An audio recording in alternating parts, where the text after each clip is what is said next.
go. All right. So, for the uninitiated, actually, one moment. Let me just get this sorted out here. I need to do like the social media posting fun stuff on this.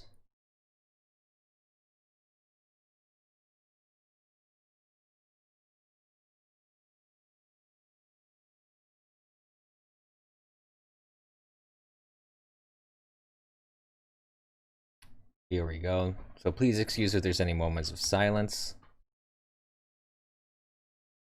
This will only take a second.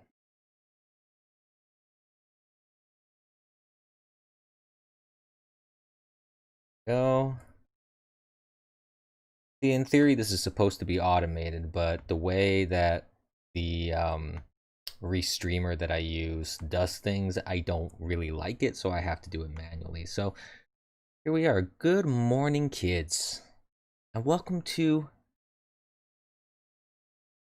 the Abyss AM edition.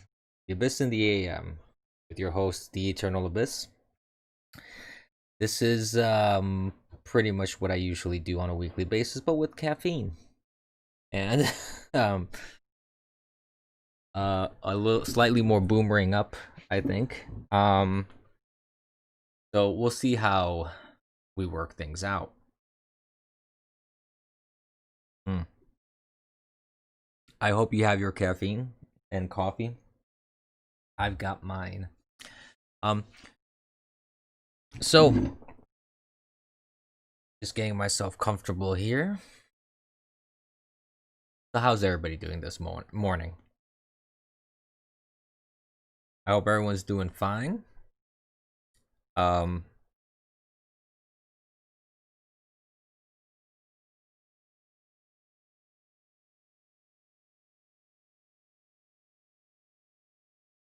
so just to give people a little bit of a background, um, for those that may even be watching the replay and are trying to understand exactly what's going on here in the morning, that usually I'm not seeing in the morning. I'm not streaming in the morning. Um, Basically, I tried this back in February doing a daily morning show, and it didn't quite work out for different reasons. Scheduling, timing. It was way too early in the morning, I feel. Um, it was a little rushed because I had very limited time in the mornings when I started doing this. And as well as um just the setup was a little bit different too. I've been trying to figure out a couple different things, but essentially this is just what it is. It's a little morning show. We're gonna talk about kind of news of the, like, any breaking news of the morning, or what happened the day before. Thursdays are going to be more interactive. Thursdays are going to be more. I'm planning on changing my regular episodes of The Abyss up a little bit. I'm not going to change it too much because I enjoy the format that it is in, and I enjoy kind of how it works out, even though I want to kind of increase the production values of that. As such, as always, if you enjoy if you enjoy listening to my voice, and you enjoy listening to what I do, I invite you to please support me at streamlabs.com/the eternal abyss. Uh, and let's just kind of talk about what's going on right now. I mean, there's a lot of things that are always going on. Like, one of the big things I've noticed that's been happening is this instant cancel culture. Now, there always has been a bit of a cancel culture for a while now, and I can even understand it. But um,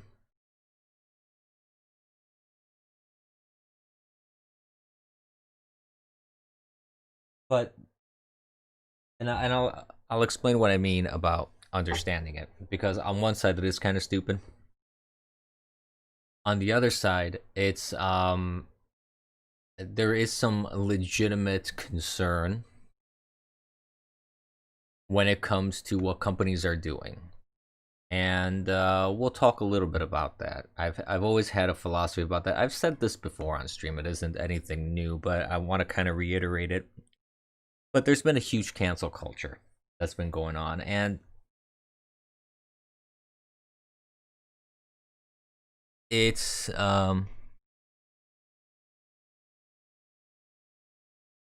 it stems from the politicization of everything. So there was a tweet 8 years ago, mind you, that Kaylee, oh goodness, her last name escapes me right now, the press secretary that we have currently. Let me bring her up here, because I want to do this right. Kaylee McEnany?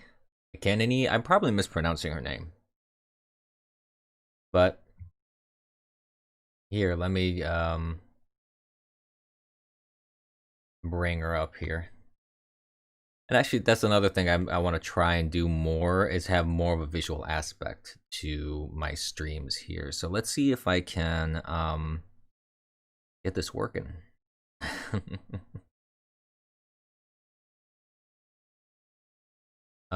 Actually, I want to try something. I want to see if this will...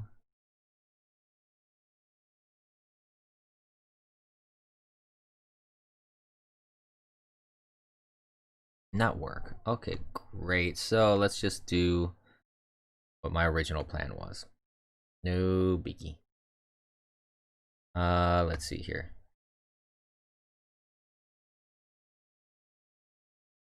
So we got this here.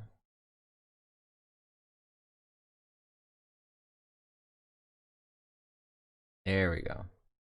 So Kaylee McEnany, there's been a lot of controversy with her and Domino's Pizza, because apparently you can't compliment the company anymore, even if you're not in politics. I mean, this was 8 years ago.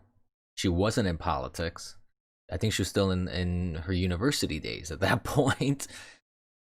And it came out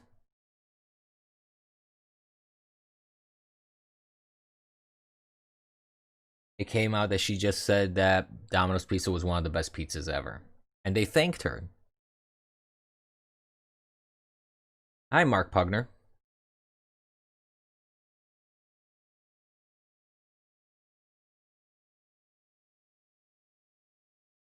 I need to listen to the no agenda so you know how to pronounce your name. Hi, Super Susie. How you doing? As long as I support BLM and the POCs, okay, cool. McEnany. Either way, the social media yesterday exploded over this whole ridiculousness. That she gave Pizza Hut a compliment, and Pizza Hut replied in kind. Then before that, there was some news about, initially it was the news report was saying that that Wendy's as a company had donated $400,000 to the Trump campaign, which actually was not accurate or true. Well, I'm glad you're still alive too, Super Susie. Yeah, so far. I always say what doesn't kill me only delays the inevitable. So, I'm here.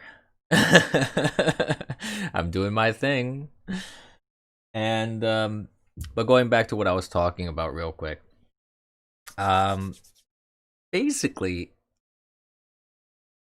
it was inaccurate that Wendy's had donated $400,000. It was an owner of one of the Wendy's restaurant franchises. So first of all, that it goes back to the whole fake news thing. But apart from that, um, beyond that, we can hide her picture now because I just wanted to make sure that you guys knew exactly who I was talking about. Um, so there was this big cancel Wendy's. Then Starbucks. Starbucks. They were victims of the cancel culture because there was an internal memo telling people don't dress in black, don't wear Black Lives Matter paraphernalia and pins and whatever on your clothing that's against the company dress code when you're working. And everybody got angry. Oh, cancel Starbucks. No more Starbucks for me. I'm not drinking Starbucks anymore. Which, makes me question their judgment to begin with. If you're drinking Starbucks anyways, because Starbucks is not good. But that's a discussion for another day. We're gonna try and be positive in our morning show here. mm, Drinking some more coffee here. So I know, right? Dispatch implying that liberals would stop drinking Starbucks.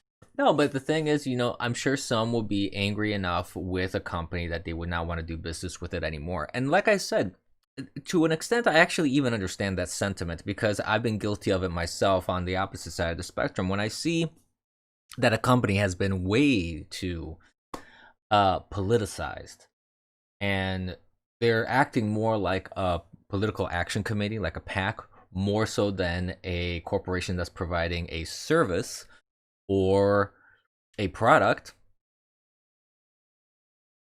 then uh then one can't help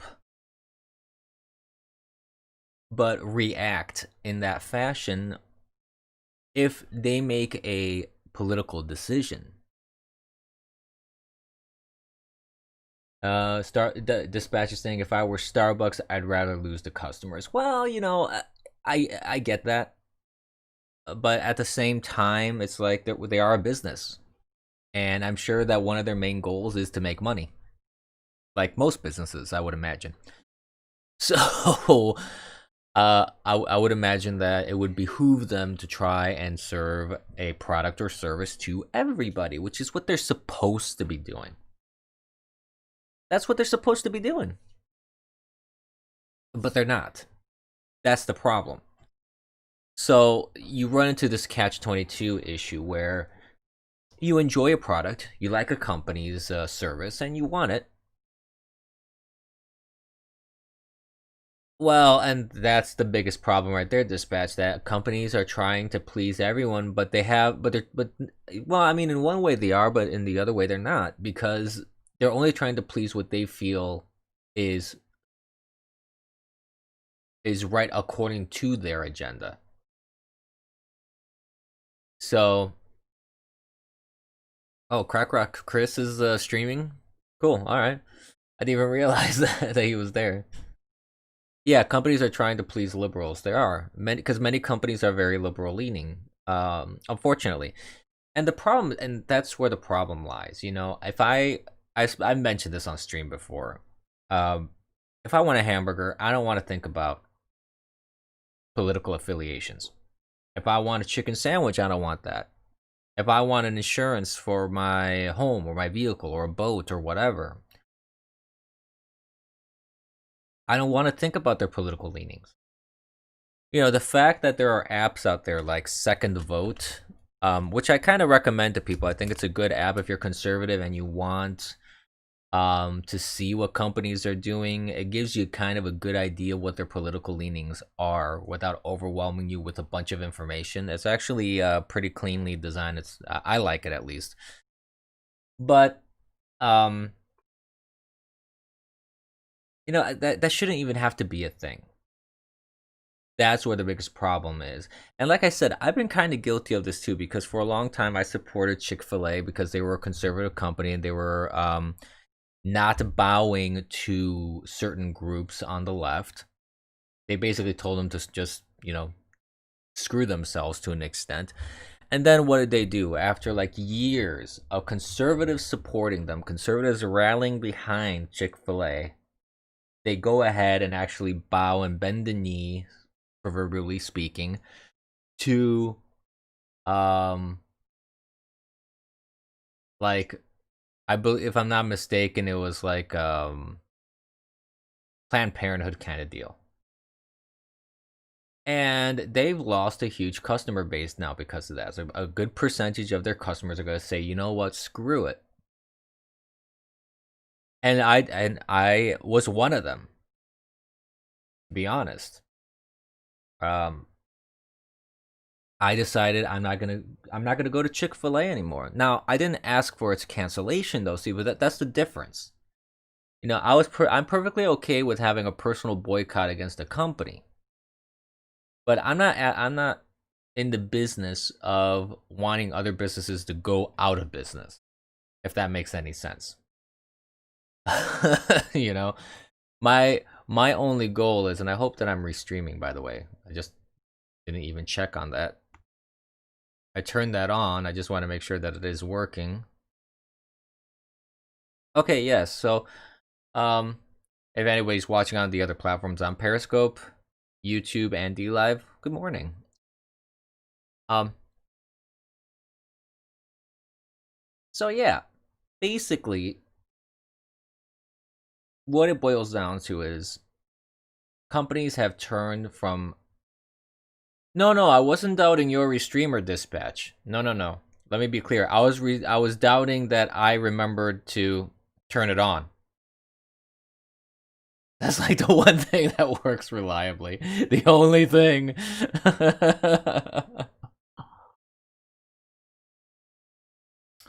I don't know. So far,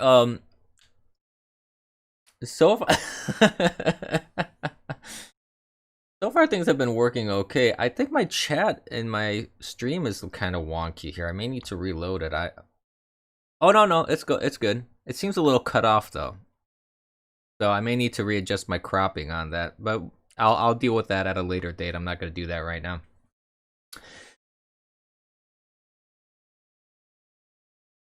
But going back to kind of what we were talking about, so the biggest problem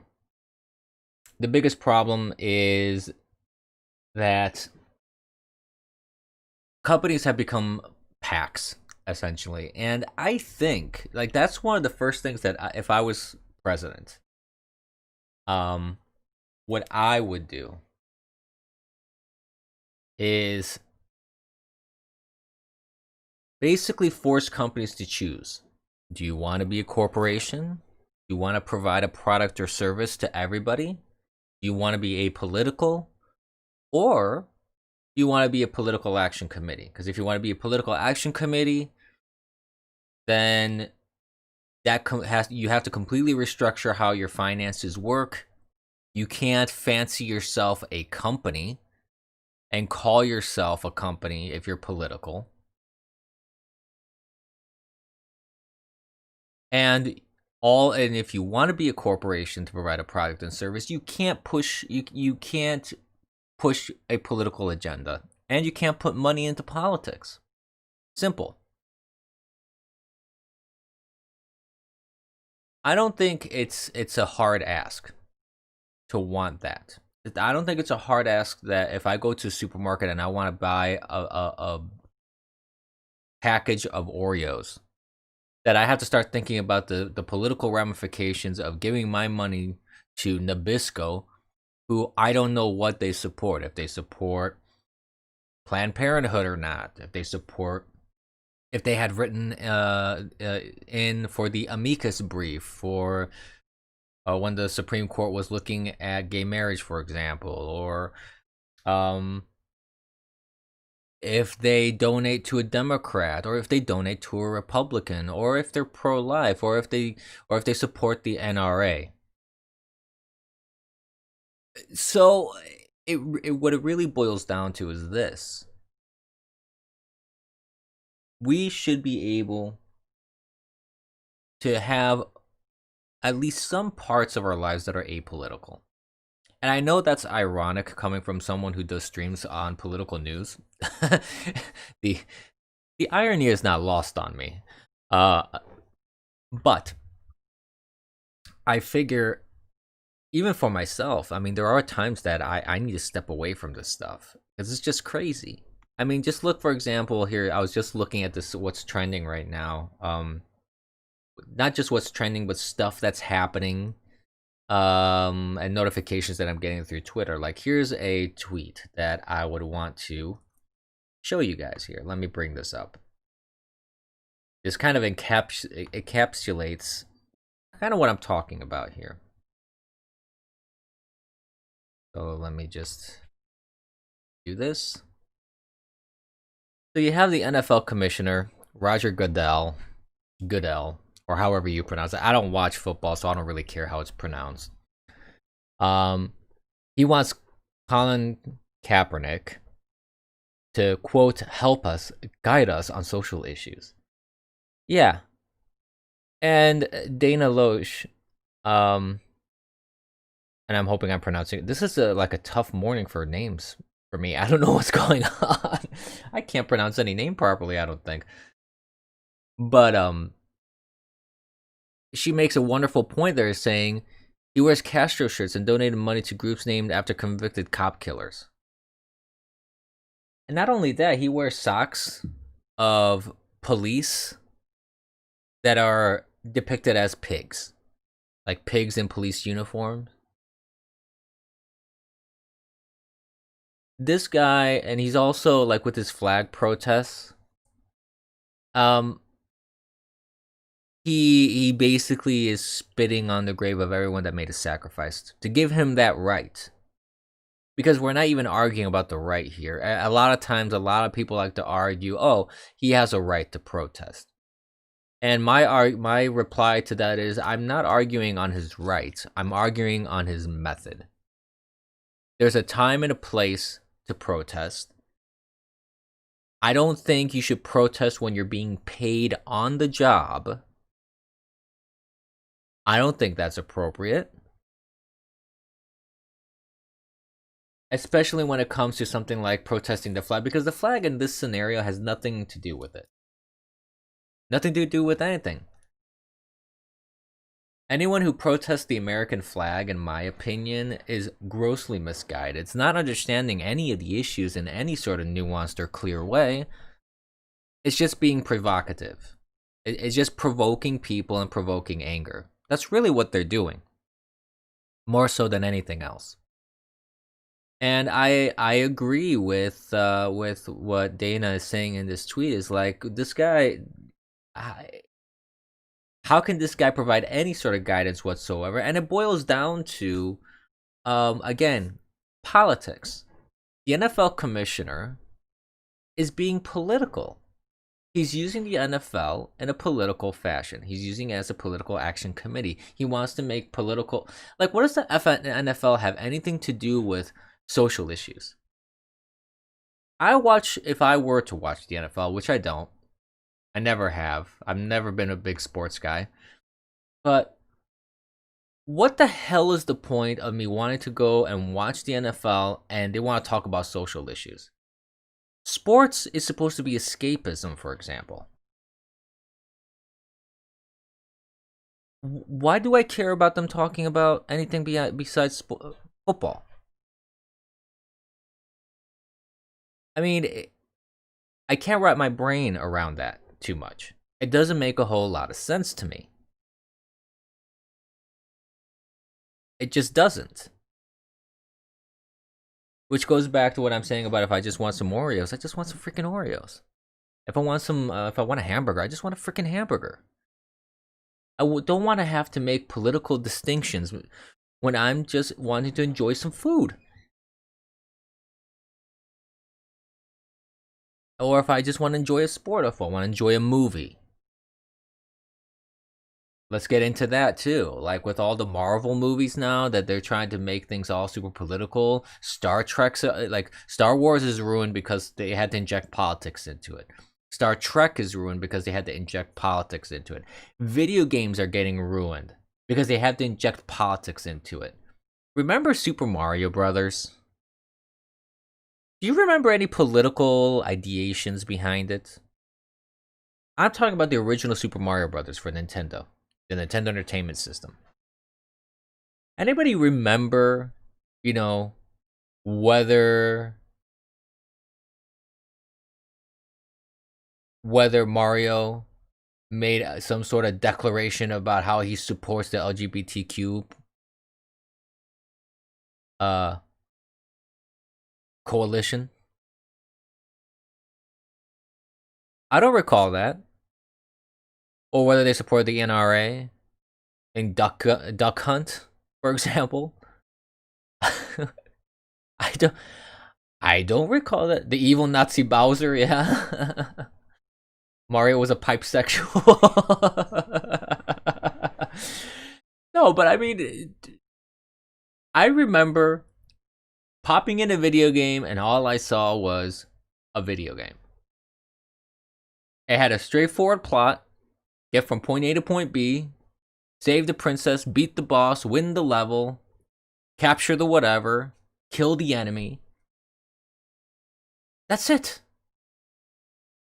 That's all it was. It was a video game. But no, now you turn on the Xbox and I gotta say, oh, play LGBTQ games. And play, blah blah other games.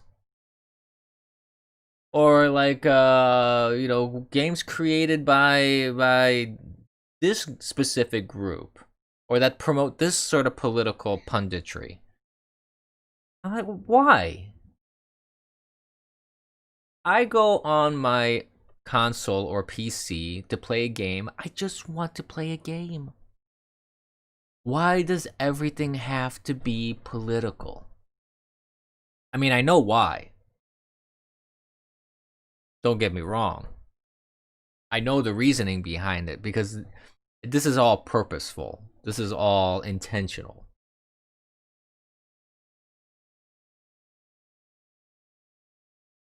Mark Pugner is saying your sexuality and politics are the most important thing about you. No.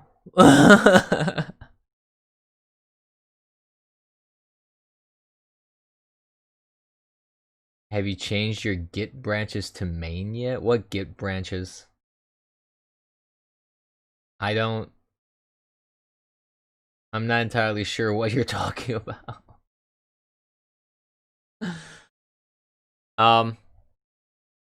Well, but basically this is the chief complaint that I have about a lot of what I'm seeing.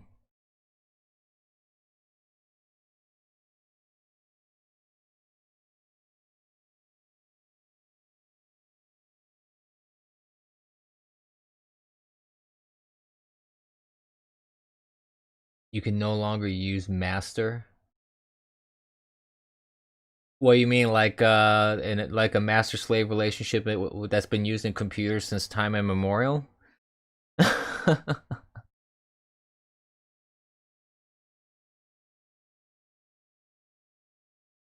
No, absolutely not, Mark Pugner. That's correct. Master and slave wasn't exclusively used in the context of slavery. Mother-child also was used very often in computers. So Git actually did that. They actually made it so you can't use that terminology within their system. That's got to be the stupidest thing on this planet. So if you're like so if you're into like bondage and you want to be a master and you want to have slaves, now that's not that you can't use that anymore because of it's not PC. That's the stupidest thing.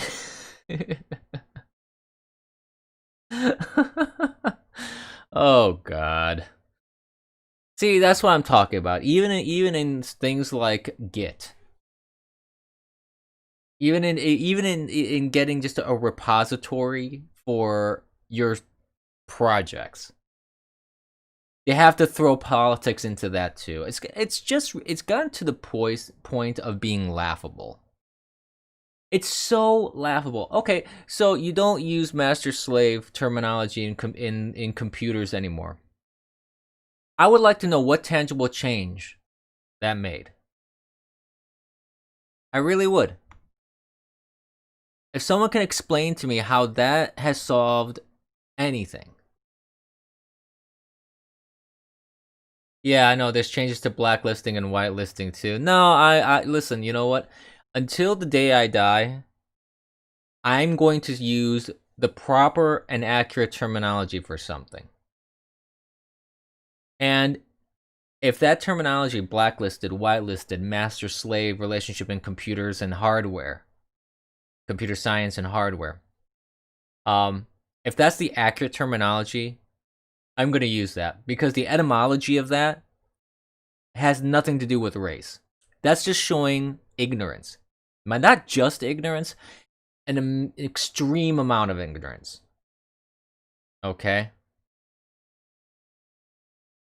So I that's just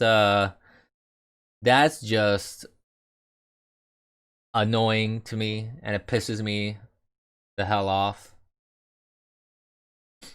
So it's a pointless. It's virtue signaling. That's all that it is. Excuse me. It's just virtue signaling.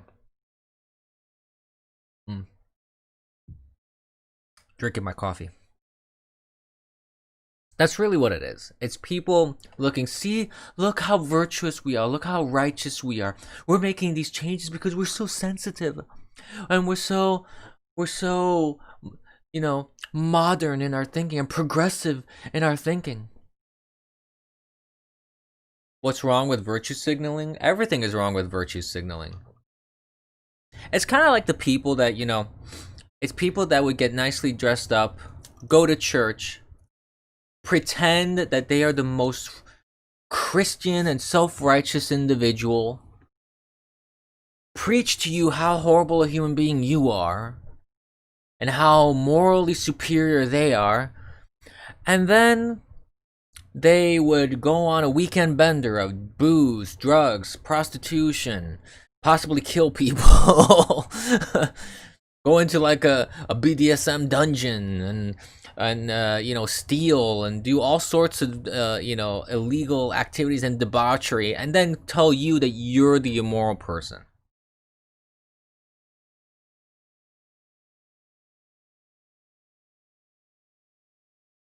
That's what it is. We have a bell notification thing dispatch. Well, they are a hypocrite as well, yes, but it has to do with it's just it's the same principle, but it's not only being a hypocrite. It's it's being a hypocrite plus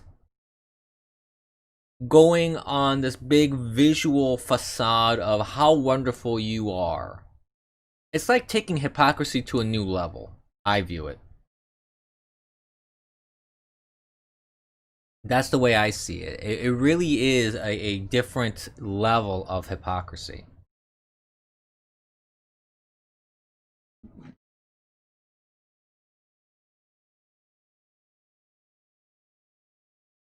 So it's pretty hilarious to me when I see people and companies that do that.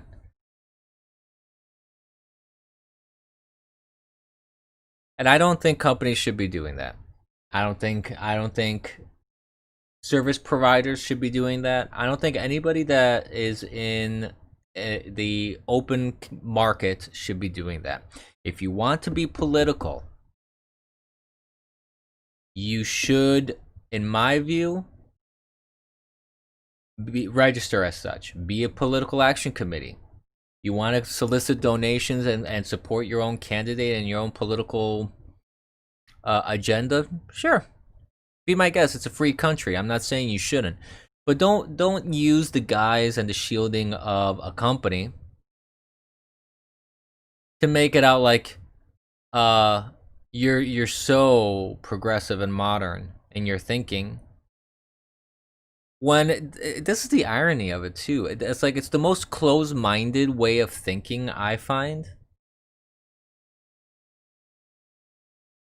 It's pretty amazing to me. But anyways, this was I wanted this morning stream to be less of a rant and more of just kind of reacting to the news of the day and what happened yesterday. And I'm gonna be honest, like yesterday, I wasn't fully paying attention to the news. However, I did see like one bit of a tweet here. There's this one. Let me bring this up. This genius right here. I may even play it so we can listen to it. Oh, look at this. Speaking of the cancel culture, are you kidding me? Oh my goodness, look at this nonsense right here. Let me bring this up first, actually, since we were on that topic. What is this crap? This is just the stupidest thing on this planet. Oh my god. Hold on, let me bring this up here. It's just gonna take a second. Look at this. Look at this bull. I'm gonna have to make my browser screen a little smaller so people can read a little better here.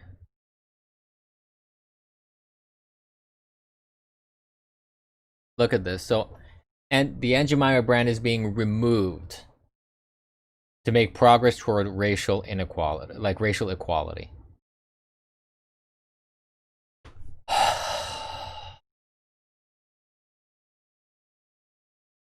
See, and now this is making me want to go towards that cancel culture and make myself fall victim to this as well. Hold on, let me make a quick adjustment here. There we go. I look at this and I was like, you know what? I want to tell Quaker Oats, because Quaker Oats own this. Oh, it's actually Pepsi Company.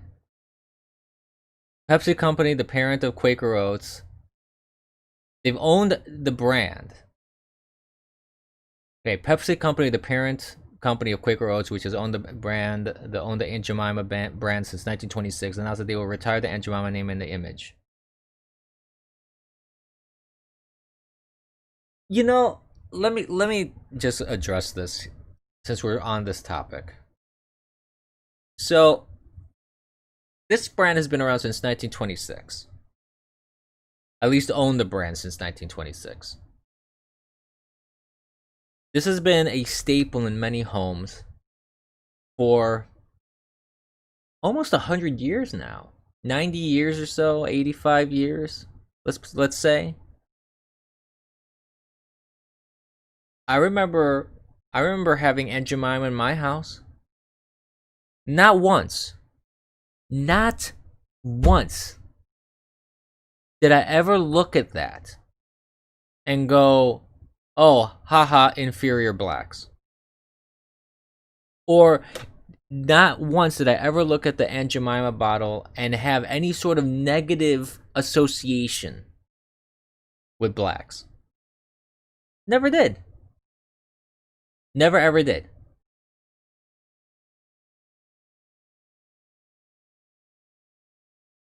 And I want to know from idiots like the CEO of Quaker / Pepsi Company, what does this really do? Can you give me the tangible damage that Aunt Jemima has done since 1926? Can someone point to me what the tangible damage is? I'd like to know.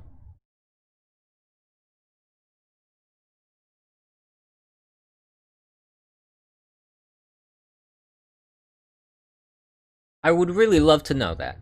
And now, on the flip side, I would like to know what's the tangible reversal of damage that is done by removing that or changing that. How does maple syrup solve racial inequality? Tell me. Okay, that's one tangible damage. Duncan, Idaho, diabetes.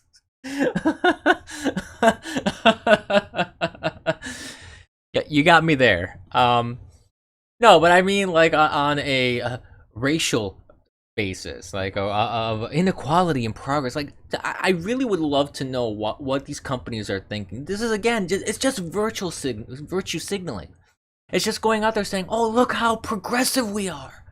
Look how wonderful we are. Look how how forward thinking we are. We're gonna remove Aunt Jemima, and the world is gonna be a better place." Well, you know what? The only thing that's better about in the world once Aunt Jemima is gone is that maybe you have room for more natural maple syrups, or more organic sources instead of sugar bomb, high fructose corn syrup garbage that they serve.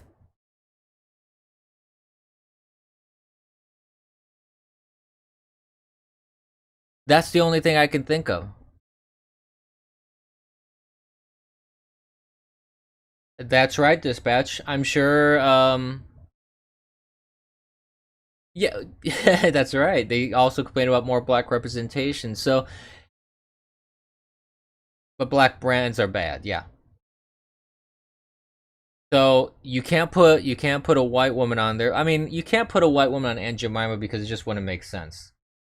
Since 1926, Aunt Jemima has always had that sort of look. It's kind of like Land O'Lakes butter. Land O'Lakes butter for the longest time had that Native American on there, and now for no reason whatsoever they decided to remove it. Okay, I would love to know the tangible benefits to the Native Americans by removing the Indian or slash Native American from Land O'Lakes butter. Well, that's the whole point. Dispatch. It does. They don't understand. They don't understand that what they're doing does absolutely nothing for their cause.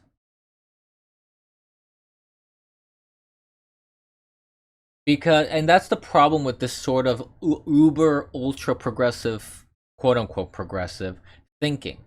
It's absolutely contradictory.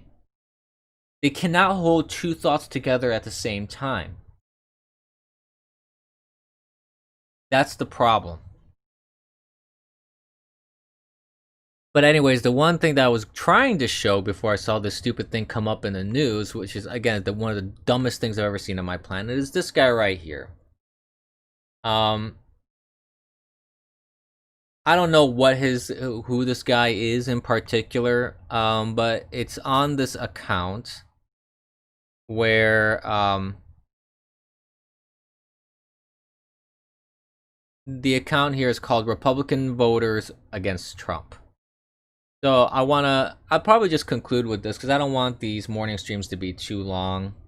It's been about 43 minutes. 45 minutes is about the time frame that I was looking for. So we're going to talk about this real quick and then we'll call it a day.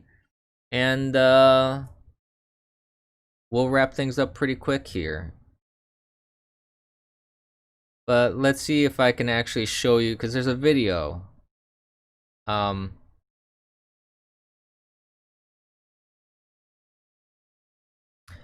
so let me first of all show you guys. So there's this guy. Jeff is a Virginia voter with serious GOP history, so they claim. Voted for Goldwater and worked for Nixon's campaign. Trump turned him against the party completely. I'll put my Republican credentials up against anybody. This year I'll vote for Joe Biden. Never thought I'd say that. Well, you know what? Let's I don't know if I'll be able to hear it. I should be able to hear it, but let me see if we can.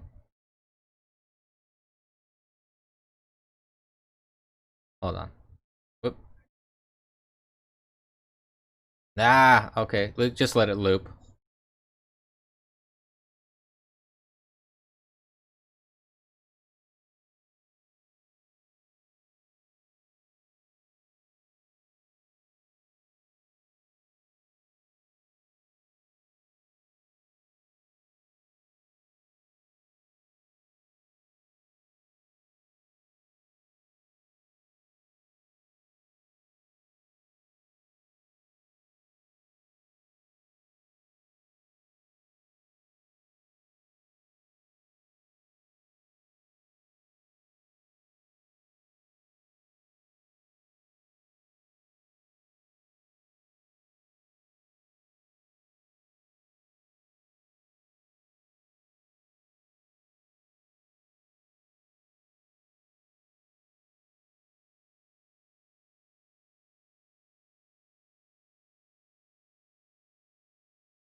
All right, that's enough. All right. I just want to say one thing about that, okay? First of all, I always find it disturbing when people are pure party line. If someone says, I voted Democrat for 20 years, and that's supposed to give them some sort of credence or kudos or some sort of rep um, based off that, I find that disturbing because that tells me you don't think. That tells me that you don't really consider candidates too much.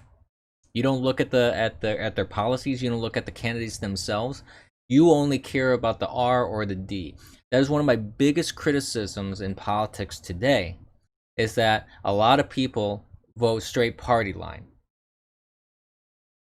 It's one of the most lazy things you could do, in my opinion, when it comes to politics. I think that, and it's one of the biggest problems I feel that we face in politics today,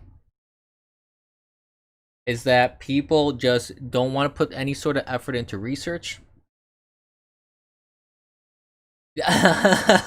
Shut up, dispatch. um, as I was saying, it's lazy. It's being politically lazy, and you're not putting any effort into seeing whether this candidate really fits your worldview or not. Or it's not even fitting your worldview, is if this candidate actually can do the job, can actually help fix things as they claim they usually do, as they usually claim to do. So people like this individual who wrote in Kasich, however you pronounce the guy's stupid name. This guy is a Republican in name alone. He's a rhino. He has always been a rhino, and the irony is that this guy doesn't understand that. Excuse me. He doesn't understand that. And if you explain this to him, he would probably deny it up and down, left and right. Well, you know what? He can vote for whoever he wants. If you were a true Republican, for example, then I would say to this individual, you were never really a Republican. If after all these years it was so easy for you to walk away and write in someone as horrible as John Kasich, the guy was an idiot. John Kasich was not president material. He's not even governor material. I don't understand how he became governor of Ohio, frankly. If I lived in Ohio, I'd be ashamed to be from that state, frankly. Just for the fact that he's there. So, that's not to say, and I kind of want to make a quick caveat. That's not to say that if you're a supporter of one political party, you can't switch. I mean, by all means, switch. If you want to switch, be my guest. But all this guy is doing, and all that this group is doing online, they're trying to copy the walk away movement that they've seen on the Democrat side. There's these never Trumpers that they claim to be Republicans, but when you listen to what they actually say, like Bill Kristol and Morning Joe, like Crazy Morning Joe, these guys don't sound Republican. Anna Navarro, she claims to be Republican. I have not heard her say one thing that sounds even remotely Republican. Not in the least. So, I don't know. I don't understand it. Oh yeah, there is a little notification bell. How do you turn that on? If you're following, then you can turn the little notification bell on here. Oh yeah, there it is. Look at that. Well, cool. Look at that. Ain't that spiffy? I just noticed that, so you have to follow first. Good to know. So yeah, I invite everyone to do so. Follow me here and on my other platforms. Follow me on Bitwave, on YouTube, on Periscope, on DLive. hit notification bells where it applies, because I don't think DLav has anything like that. But please do so. I've been doing a big this. Actually, this is a good way to transition to just wrapping things up, and I just want to talk briefly about my social media presence. Um, every stream I do, I always shill my stream a little bit. I ask people to, donate monetarily to the streamlabs.com/theeternalabyss.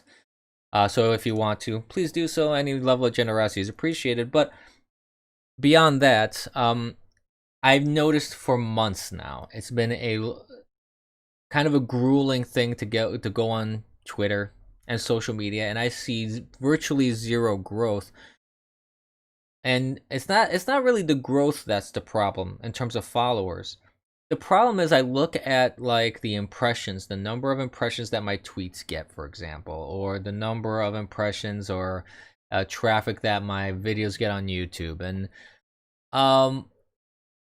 not that I had a whole lot on YouTube to begin with, but I used to have far greater impressions and views of my tweets on Twitter, for example, when I first started out.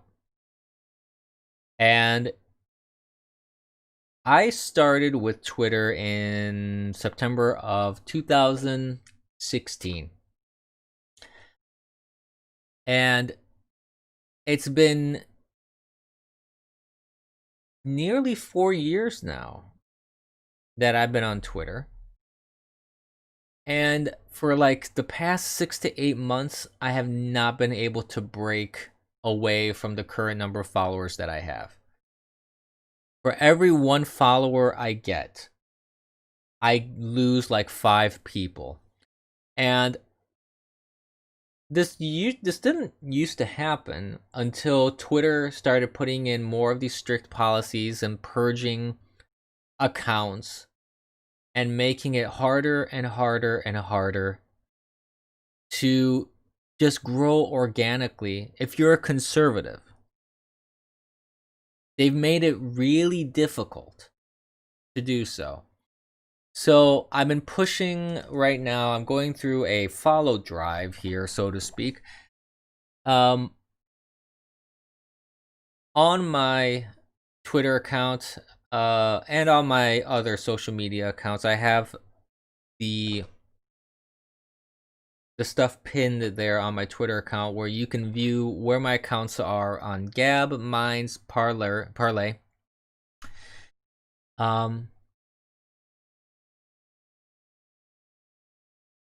And I'm hoping to gain followers from it. That is a good point, Super Susie. If I get too big, I get censored. But the thing is, I'm already censored. I mean, I'm virtually nobody online, and yet YouTube, I have been getting whenever I was streaming a lot of the like debates and doing some more like when I actually show stuff on my stream besides just me talking and you guys just looking at a static background. I get copyright strikes. I get DMCA notices. And I'm nobody. I barely get any followers, and I don't have hundreds of thousands of views. I'm not like Steven Crowder or Ben Shapiro or anybody like that, or the Young Turks. I'm not like any of those guys. Yet somehow I show up enough on people's radars in these platforms that they find the need that they need to suppress me as well. So if I'm going to be suppressed, and if I'm going to be censored, I might as well try to grow anyways, I think, is my opinion. So if you guys can help on all my platforms, on Twitter, Gab, Minds, and Parler.com, just follow, share, spread the good word. Essentially, I appreciate it. But not only on that, even on these video platforms, on Bitwave, follow, hit the notification bell. YouTube, subscribe and hit the notification bell. Because if you subscribe, you're not going to get apparently the notifications of when streams occur. As well as I'm getting back into BitChute to update my archive, so please follow me on BitChute as well. DLive, of course, and Periscope. So I hope everyone enjoyed this morning stream with your coffee. I hope everyone had a good cup of Joe. And I hope that I can keep doing this every day. A quick caveat. I want to just make clear that the times are always approximate because I'm not a morning person. I'm definitely not a morning person. So I'm going to try and be consistent with the timing if I can. And I'm also going to try and do this every day, Monday through Friday. Actually, I should make it a point to say that it's Monday through Friday. There's not going to be a morning stream on Saturdays. There's not going to be a morning stream on Sundays. I want the weekend to myself, at least, and kind of to step away from all this nonsense. So I'm not going to do anything on the weekends, and I'm going to try and do this as daily as possible, quote unquote, because sometimes things happen and I can't. So that's another reason why you need to stay on the social media, so you'll know if I make an announcement saying, oh, hey, I can't be here this one morning. No morning stream for today. So there's that. And I think we're gonna call it quits for today. Make sure that you also stick around for Thursday because I'm gonna do my evening stream. I'm gonna see if I can actually expand a little bit on my evening stream. Because the morning streams I want to keep it simple, like I usually do. But I want the Thursday weekly stream to be a little more interactive. That's going to happen at my usual time, around between 7:30 and 8 p.m. Eastern Standard Time. And I have the Discord in the description, so that's when I'm going to take in call-ins. Maybe I can start seeing if I can get some guests on to talk with and interview and get their perspective, whether they agree with me or not. Actually, I'm actually more than happy to bring in people that may not necessarily even agree with me. I've had wonderful discussions with folks that, when they are civil and when they're reasonable, that I've had some wonderful debates with people of all differing backgrounds, beliefs, political ideologies, things of that nature. So it's kind of a nice thing when you can have a civil discussion and an exchange of ideas, which is what people should be doing. Like, what you see on social media is the most devolved version of that. It's not even caveman level. It's even more regressed than that. So it's not it's almost mind numbing to go on social media and see what's happening there. But I want to thank everybody for listening in. I'm glad that this time works a little better than my previous version of the morning show, because it was way too early before. I can understand why nobody was up at that time. Just way too early. 7:30 or 7 is not a good time for streaming, I find. For me too, because it's my brain is not fully functioning at that time, so it's not a good idea. Ooh, pardon me.